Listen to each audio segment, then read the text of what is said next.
Chapter 16. As no objection was made to the young people's engagement with their aunt, and all Mr. Collins's scruples of leaving Mr. and Mrs. Bennet for a single evening during his visit were most steadily resisted, the coach conveyed him and his 5 cousins to a suitable hour to Meryton, and the girls had the pleasure of hearing, as they entered the drawing-room, that Mr. Wickham had accepted their uncle's invitation, and was then in the house. When this information was given, and they had all taken their seats, Mr. Collins was at leisure to look around him and admire, and he was so much struck with the size and furniture of the apartment that he declared he might almost have supposed himself in the small breakfast parlour at Rosings, a comparison that did not at first convey much gratification. But when Mrs. Phillips understood from him what Rosings was, and who was its proprietor, when she had listened to the description of only one of Lady Catherine's drawing-rooms, and found that the chimney-piece alone had cost £800, she felt all the force of the compliment, and would hardly have resented a comparison with the housekeeper's room. In describing to her all the grandeur of Lady Catherine and her mansion, with the occasional digressions in praise of his own humble abode, and the improvements it was receiving, he was happily employed until the gentlemen joined them, and he found in Mrs. Phillips a very attentive listener, of whose opinion of his consequence increased with what she heard, and who was resolving to retail it all among her neighbours as soon as she could. To the girls, who could not listen to their cousin, and who had nothing to do but to wish for an instrument and examine their own indifferent imitations of china on the mantelpiece, the interval of waiting appeared very long. It was over at last, however. The gentleman did approach, and when Mr. Wickham walked into the room, Elizabeth felt that she had neither been seeing him before nor thinking of him since, with the smallest degree of unreasonable admiration. The officers of the Blankenshire were in general a very creditable, gentlemanlike set, and the best of them were aware of the present party, but Mr. Wickham was as far beyond them all in person, countenance, air, and walk, as they were superior to the broad-faced, stuffy Uncle Phillips, breathing port wine, who followed them into the room. Mr. Wickham was the happy man towards whom almost every female eye was turned, and Elizabeth was the happy woman by whom he finally seated himself, and the agreeable manner in which he immediately fell into conversation, though it was only on its being a wet night, and on the probability of a rainy season, made her feel that the commonest, dullest, most threadbare topic might be rendered interesting by the skill of the speaker. With such rivals for the notice of the fair as Mr. Wickham and the officers, Mr. Collins seemed likely to sink into insignificance. To the young ladies he certainly was nothing, but he had still at intervals a kind listener in Mrs. Phillips, and was by her watchfulness most abundantly supplied with coffee and muffin. When the card tables were placed, he had an opportunity of obliging her in return by sitting down to whist. "I know little of the game at present," said he, "but I shall be glad to improve myself, for in my situation of life—" Mrs. Phillips was very thankful for his compliance, but could not wait for his reason. Mr. Wickham did not play at whist, and with ready delight was he received at the other table between Elizabeth and Lydia. At first there seemed danger of Lydia's engrossing him entirely, for she was a most determined talker, but being likewise extremely fond of lottery tickets, she soon grew too much interested in the game, too eager in making bets and exclaiming after prizes, to have any attention for any one in particular. Allowing for the common demands of the game, Mr. Wickham was therefore at leisure to talk to Elizabeth, and she was very willing to hear him, though what she chiefly wished to hear she could not hope to be told, the history of his acquaintance with Mr. Darcy. She dared not even mention that gentleman. Her curiosity, however, was unexpectedly relieved. Mr. Wickham began the subject himself. He inquired how far Netherfield was from Meryton, and after receiving her answer, asked in a hesitating manner how long Mr. Darcy had been staying there. "About a month," said Elizabeth, and then, unwilling to let the subject drop, added, "He is a man of very large property in Derbyshire, I understand." "Yes," replied Wickham, "his estate there is a noble one, a clear 10,000 per annum. You could not have met with a person more capable of giving you certain information on that head than myself, for I have been connected with his family in a particular manner from my infancy." Elizabeth could could not but look surprised. "You may well be surprised, Miss Bennet, at such an assertion, after seeing, as you probably might, the very cold manner of our meeting yesterday. Are you much acquainted with Mr. Darcy?" "As much as I ever wished to be," cried Elizabeth warmly. "I have spent 4 days in the same house with him, and I think him very disagreeable." "I have no right to give my opinion," said Wickham, "as to his being agreeable or otherwise. I am not qualified to form one. I have known him too long and too well to be a fair judge. It is impossible for me to be impartial. But I believe your opinion of him would in general astonish, and perhaps you would not express it quite so strongly anywhere else. Here you are in your own family." "Upon my word, I say no more here than I might say in any house in the neighbourhood, except Netherfield. He is not at all liked in Hertfordshire. Everybody is disgusted with his pride. You will not find him more favourably spoken of by anyone." "I cannot pretend to be sorry," said Wickham, after a short interruption, "that he or that any man should not be estimated beyond their deserts. But with him I believe it does not happen often. The world is blinded by his fortune and consequence, or frightened by his high and imposing manners, and sees him only as he chooses to be seen." "I should take him, even on my slight acquaintance, to be an ill-tempered man." Wickham only shook his head. "I wonder," said he, at the next opportunity of speaking, "whether he is likely to be in this country much longer." "I do not all know, but I had heard nothing of his going away when I was at Netherfield. I hope your plans in favour of the shire will not be affected by his being in the neighbourhood." "Oh, no, it is not for me to be driven away by Mr. Darcy. If he wishes to avoid seeing me, he must go. We are not on friendly terms, and it always gives me pain to meet him, but I have no reason for avoiding him but what I might proclaim to all the world, a sense of very great ill-usage, and most painful regrets at his being what he is. His father, Miss Bennet, the late Mr. Darcy, was one of the best men that ever breathed, and the truest friend I ever had, and I can never be in company with this Mr. Darcy without being grieved to the soul by 1,000 tender recollections. His behaviour to myself has been scandalous, but I verily believe I could forgive him anything and everything, rather than his disappointing the hopes and disgracing the memory of his father." Elizabeth found the interest of the subject increase, and listened with all her heart, but the delicacy of it prevented farther inquiry.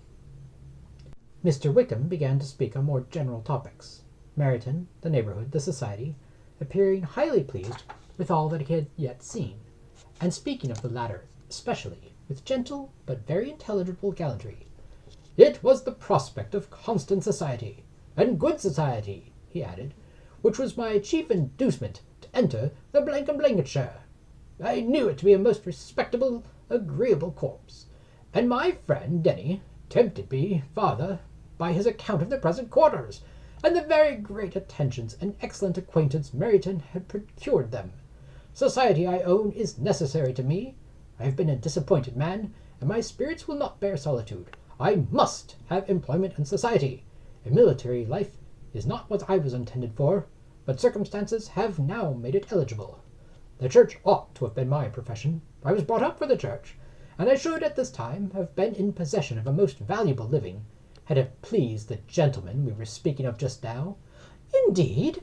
"Yes, the late Mr. Darcy bequeathed me the next presentation of the best living in his gift. He was my godfather, and excessively attached to me. I cannot do justice to his kindness. He meant to provide for me amply, and thought he had done it, but when the living fell, it was given elsewhere."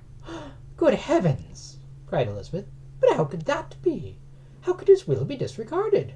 Why did you not seek legal redress?" "There was just such an informality in the terms of the bequest as to give me no hope from law. A man of honour could not have doubted the intention, but Mr. Darcy chose to doubt it, or to treat it as a merely conditional recommendation, and to assert that I had forfeited all claim to it by extravagance, imprudence, in short anything or nothing.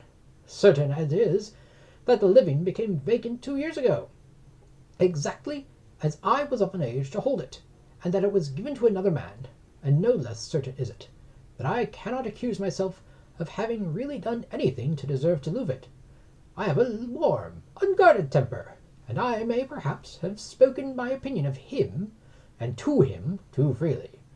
I can recall nothing worse, but the fact is that we are very different sort of men, and that he hates me. Well, this is quite shocking. He deserves to be publicly disgraced. Some time or other he will be, but it shall not be by me. Till I can forget his father, I can never defy or expose him. Elizabeth honoured him for such feelings, and thought him handsomer than ever as he expressed them. "But what," said she, after a pause, "can have been his motive? What can have induced him to behave so cruelly?" "A thorough, determined dislike of me, a dislike which I cannot but attribute in such measure to jealousy. Had the late Mr. Darcy liked me less, his son might have borne with me better, but his father's uncommon attachment to me irritated him, I believe, very early in life. He had not a temper to bear the sort of competition in which we stood, the sort of preference which was often given me. I had not thought Mr. Darcy so bad as this. Though I have never liked him, I had not thought so very ill of him. I had supposed him to be despising his fellow creatures in general, but did not suspect him of descending to such malicious revenge, such injustice, such inhumanity as this." After a few minutes' reflection, however, she continued, "I do remember his boasting one day at Netherfield of the implacability of his resentments, of his having an unforgiving temper. His disposition must be dreadful." "I will not trust myself on the subject," said Wickham. "I can hardly be just to him." Elizabeth was again deep in thought, and after a time exclaimed, "To treat in such a manner the godson, the friend, the favourite of his father!" She could have added, "A young man, too, like you, whose very countenance may vouch for your being amiable," but she contented herself with, "and one, too, who had probably been his own companion from childhood, connected together, as I think you said, in the closest manner." "We were born in the same parish, within the same park.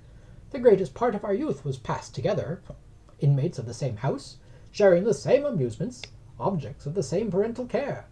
My father began life in the profession which your uncle Mr. Phillips appears to do so much credit to, but he gave up everything to be of use to the late Mr. Darcy, and devoted all his time to the care of the Pemberley property. He was most highly esteemed by Mr. Darcy, a most intimate, confidential friend. Mr. Darcy often acknowledged himself to be under the greatest obligations to my father's active superintendence, and when immediately before my father's death Mr. Darcy gave him a voluntary promise of providing for me, I am convinced that he felt it to be as much a debt of gratitude to him as of affection to myself."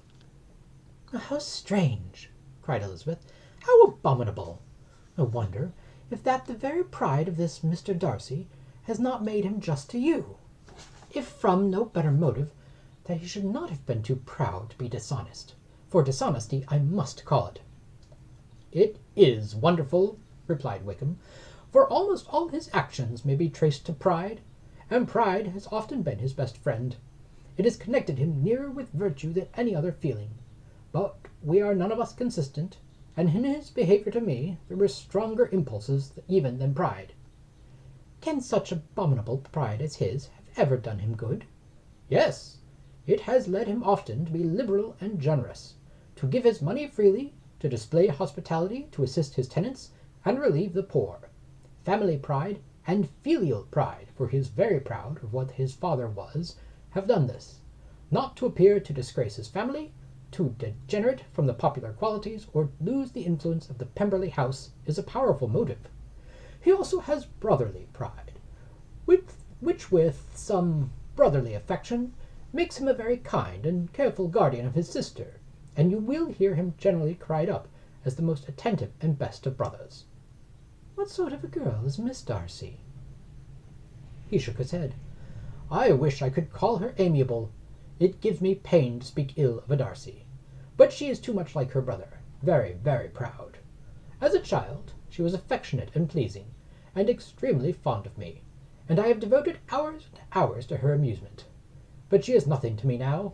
She is a handsome girl, about 15 or 16, and I understand highly accomplished. Since her father's death her home has been London, where a lady lives with her, and superintends her education." After many pauses and many trials of other subjects, Elizabeth could not help reverting once more to the first, and saying, "I am astonished with his intimacy with Mr. Bingley. How can Mr. Bingley, who seems good humour itself, and is, I really believe, truly amiable, be in friendship with such a man? How can they suit each other? Do you know Mr. Bingley?" "Not at all." "He is a sweet-tempered, amiable, charming man. He cannot know what Mr. Darcy is." "Probably not. But Mr. Darcy can please where he chooses. He does not want abilities. He can be a conversable companion, if he thinks it worth his while. Among those who are at all his equals in consequence, he is a very different man from what he is to the less prosperous. His pride never deserts him, but with the rich he is liberal-minded, just, sincere, rational, honourable, and perhaps agreeable, allowing something for fortune and figure." The whist party soon afterwards breaking up, the players gathered round the other table, and Mr. Collins took his station between his cousin Elizabeth and Mrs. Phillips. The usual inquiries as to his success were made by the latter. It had not been very great. He had lost every point, but when Mrs. Phillips began to express her concern thereupon, he assured her with much earnest gravity that it was not of the least importance, that he considered the money as a mere trifle, and begged she would not make herself uneasy. "I know very well, madam," said he, "that when persons sit down to a card-table, they must take their chance of these things, and happily I am not in such circumstances as to make 5 shillings any object. There are undoubtedly many who could not say the same, but thanks to Lady Catherine de Bourgh, I am removed far beyond the necessity of regarding little matters." Mr. Wickham's attention was caught, and after observing Mr. Collins for a few moments, he asked Elizabeth in a low voice whether her relation were very intimately acquainted with the family of de Bourgh. "Lady Catherine de Bourgh," she replied, "has very lately given him a living. I hardly know how Mr. Collins was first introduced to her notice, but he certainly has not known her long." "You know, of course, that Lady Catherine de Bourgh and Lady Anne Darcy were sisters, consequently that she is aunt to the present Mr. Darcy." "No, indeed, I did not. I knew nothing at all of Lady Catherine's connections. I had never heard of her existence till the day before yesterday." "Her daughter, Miss de Bourgh, will have a very large fortune, and it is believed that she and her cousin will unite the 2 estates." This information made Elizabeth smile, as she thought of poor Miss Bingley. Vain, indeed, must be all her attentions, vain and useless her affection for his sister and her praise of himself, if he were already self-destined to another. "Mr. Collins," said she, "speaks highly of both of Lady Catherine and her daughter, but from some particulars that he has related of her ladyship, I suspect his gratitude misleads him, and that in spite of her being his patroness, she is an arrogant, conceited woman." "I believe her to be both in a great degree," replied Wickham. "I have not seen her for many years, but I very well remember that I never liked her, and that her manners were dictatorial and insolent. She has the reputation of being remarkably sensible and clever, but I rather believe she derives part of her abilities from her rank and fortune, part from her authoritative manner, and the rest from the pride of her nephew, who chooses that everyone connected with him should have an understanding of the first class." Elizabeth allowed that he had given a very rational account of it, and they continued talking together with mutual satisfaction till supper put an end to cards, and gave the rest of the ladies their share of Mr. Wickham's attentions. There could be no conversation in the noise of Mrs. Phillips's supper party, but his manners recommended him to everybody. Whatever he said was said well, and whatever he did, done gracefully. Elizabeth went away with her head full of him. She could think of nothing but of Mr. Wickham, and of what he had told her, all the way home, but there was not time for her even to mention his name as they went, for neither Lydia nor Mr. Collins were once silent. Lydia talked incessantly of lottery tickets, of the fish she had lost, and the fish she had won, and Mr. Collins, in describing the civility of Mr. and Mrs. Phillips, protesting that he did not in the least regard his losses at whist, enumerating all the dishes at supper, and repeatedly fearing that he crowded his cousins, had more to say than he could well manage, before the carriage stopped at Longbourn House.